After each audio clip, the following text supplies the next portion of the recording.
カズネチャンネル始まるよ。はい、こんにちは、カズネです。今日は市営住宅のルームツアー第2弾をお伝えしたいと思います。前回キッチンだけちょっとお伝えできなかったので、今回はキッチンをもう細かく説明したいと思います。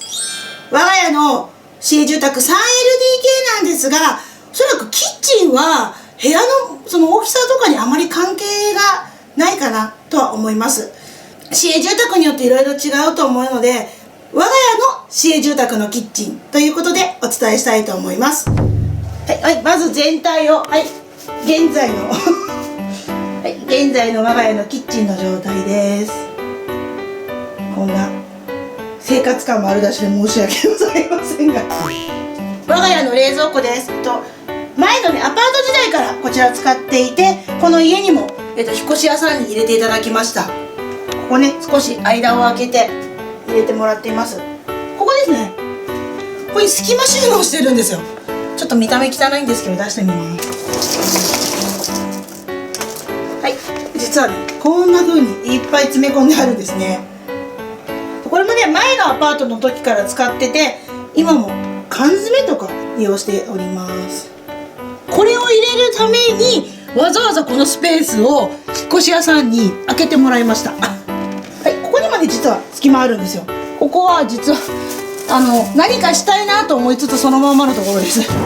災害備蓄用のお水がここに置いてあります。普通はね、押し入れとかね、収納に置くんでしょうけど、我が家ちょっと場所がなくてここになっております。その上に木材積んで、ここに本当は何かね、箱を作ろうと思いつつ何もしてないんですけど、シンクですね、こんな高さ身長156センチの私に対してここだとちょっと低いかなという印象あります。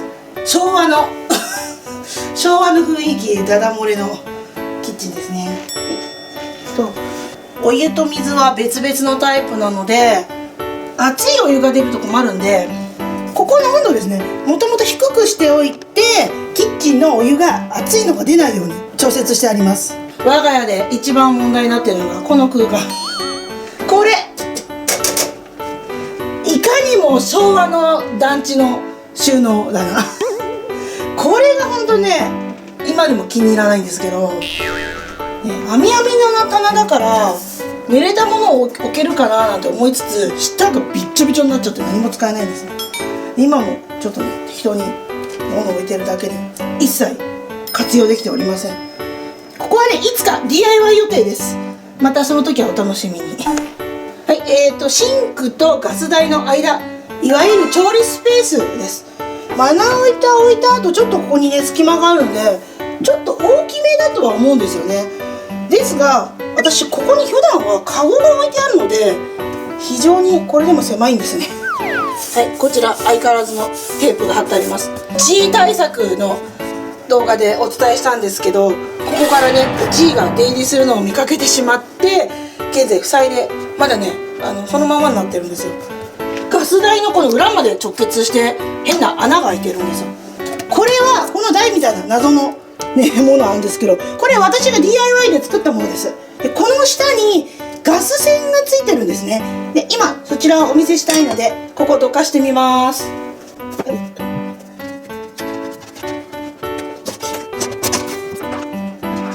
こうなってるんです。しかも周りすごいでしょ、これ全部隙間があって、ここから G が出入りしちゃうんですよ。それでテープを貼って、なおかつ DIY で作ったこのね、もので隠している状態です。ガス栓がここにあって、こう出っ張ってるんですよね。なのでこのね DIY で押して隠してあります。こちらのガス台は最初からついていたものではなくて、自分たちのものです。基本的に市営住宅ではガス台はついておりません。我が家は都市ガスが入っているので、ガス台もきちんと都市ガス用のものを買う必要があります。はい、こちら強化力というこのシール貼ってあるんですね。我が家はガス台のすぐ横がもう壁なんですね。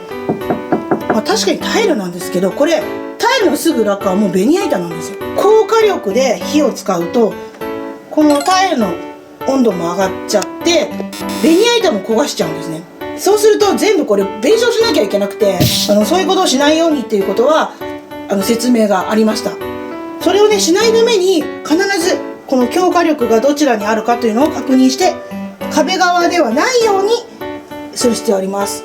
一応心配だったので、こちらこの板ですね、これをつけることによって壁がね熱くならないようにできるということで、こちらを使ってます。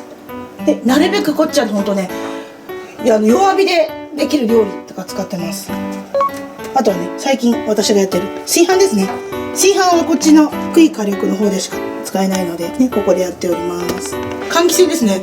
これはすごく綺麗な状態だったので、おそらく新品が入っていたと思われます。ね、すごくよく吸ってくれて助かります。掃除もね、ここを開けるだけなのでとっても楽です。で、閉める時もこれだけ電気もちゃんとつきます。こんな感じですね。はい、じゃあ収納に行きます。で、ガス台の下ですね。この下に敷いてあるものは前回のルームツアーで玄関のマットに使っていたものと同じものです。で、こちらを敷いて汚れ防止をしております。これはね、外すことはできるんですけど、高さが変更できません。これはね、私が持ち込んだ100円均一の蓋入れですね。もうね、取っ手とかもね、すごく古くてちょっと嫌なんですけど、こればっかりは変更が効かないのでこのまま使ってます。お隣、ここで引き出しが1個あります。開けます。わーお主にね、細かい調理器具はしまっているんですけど、引き出し収納はここだけですね。なんかを分類して使ってます。この下、この収納です。じゃーん。わお。ここにも1枚板あります。これもね、外すことはできるんですけど、棚の調節はできないものでした。私は100円キッズのカゴで仕切ってますね。はい、シンク下の収納ですね。先ほどのね、収納とつながってます。で、ここはこう棚はあるんですけど、これは自分でつけたものです。排水トラップを避けるように設置してあります。本当にガラーンとした空間だったのを、私がここまで棚を使って収納しております。ここはね、私以外誰もわからないところですね。ここは使い方次第ですね。壊れてね、取れちゃった時があったんですよね。入居してすぐなんですけど、ドア開けたらポロってこうね、扉が取れてしまって、ここ修理してもらいました。2ヶ月以内の修理だったので、お金の負担はありませんでした。手拭いたりゴミを置くことができないんで、100円均一のものを活用してます。今度上ですね。開けます。正直言うとね、結構高いところまであるんですよ。この板は2箇所のね、一応位置があるんですけど、下は手が届くのですぐに物が出せるようにしてあって、ここはね、絶対に踏み台が必要になる高さです。お次、隣こっちです。こっちもね、開きます。じゃーん。ここは先ほどのような板はないんですね。この板は排水トラップの板が余ったので、それをはめて使っています。ここ実は1箇所すごく嫌なのがあって、ネジが飛び出しちゃって、ちょっと動かすとこの隠れて奥に変なキャップがあるんですけど、これが本当はここによくかぶってるんですけど、すぐ取れちゃうんですよ。で、何のネジって思うと、はい、そのまま下へずーっと降りてきていただくと、これ一番最初に紹介した棚のネジが上に突き出てるんですね。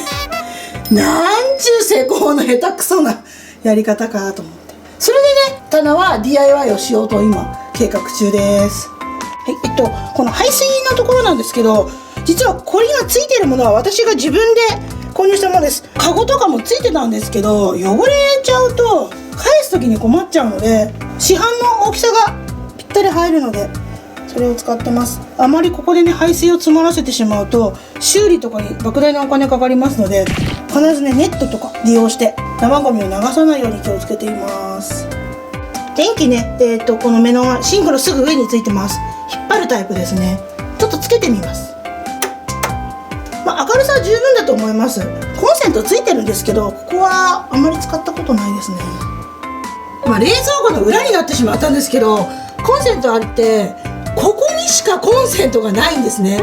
それなので延長コードで引っ張ってあるんですよ。1個は冷蔵庫で、もう1個が、はい、じゃあこのままずーっとは